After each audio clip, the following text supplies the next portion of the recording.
So you have to understand what is it that drives that, right? What drives that behavior?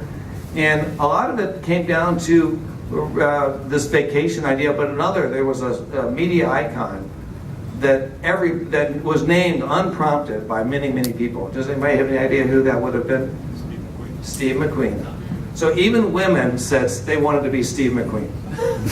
In fact, one of my emergent excursions was I was with this young woman outside of Dallas, and she had this black Mustang, and it was tinted windows and things like that.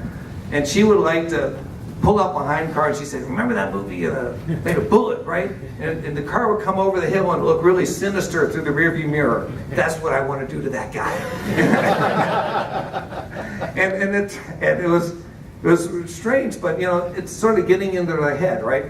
So as we were taking that, we were trying to figure out what can we do to fix this business, because there would be no Mustang, right? That was the concern.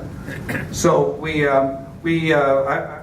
frankly, we make a lot of money on aftermarket wheels and optional wheels. So a bunch of us, Sean Tond, who at the time was working in design, was our design manager, and Doug Gafka, who was his design manager. We're sitting in my office, and we decided, well, let's do another wheel. How about let's do a torque thrust, right? I always loved the torque thrust wheel, right? So they did this really good torque thrust wheel thing, and then a couple months later we said, let's do the rest of the car. And then voila, in 1999 we showed the Bullitt car at the LA Auto Show.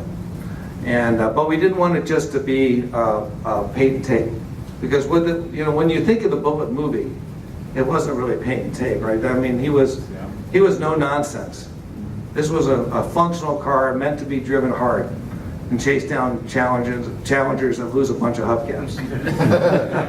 So we designed this. We designed the rest of the car best we could, trying to sort of enliven what the car was in the movies, right? And I got a chance to get to know Chad McQueen, because unfortunately Steve had passed at that point. And so Chad has a license to play. So you call him up and say, "Hey Chad, where are you?" And he'd be, "I'm in Hawaii windsurfing," or "I'm in the desert riding my motorcycle," or I'm racing at X, Y, and Z place. And I was so jealous of this guy. I mean, my God, how can you get a job like that?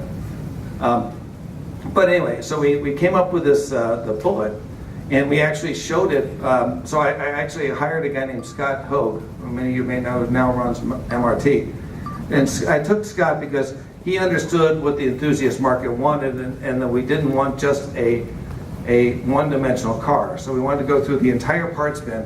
And I shouldn't probably say this in front of Neil, who was one of my mentors and probably one of my bosses at the time, but we actually never got approval for the Bullitt. I don't know if you know that. I funded it through my engineering budget. And, so we hit it. Nobody really knew about it. I had a partner in crime with Bob Wigner. I do stuff like that too. So we came out with a car, and with Scott's help, it was a really we went into all our parts bins, because we had no money, right? We had no money. So we decided to price it in the end, it had Ford Racing intake, and anything that we could find anywhere conceivably that we could use, we used. And we did some touches like the serial numbers under the rear seat. You guys remember that? Bullitt owners, the way you can tell a real Bullitt, because there's a lot of fakes out there, the way you can tell a real one is take the rear seat out. There's a number underneath the rear seat. And so every car had a number that you couldn't transfer. It was, it would self-destruct if you tried to move it. So we did little touches like that. We did various things.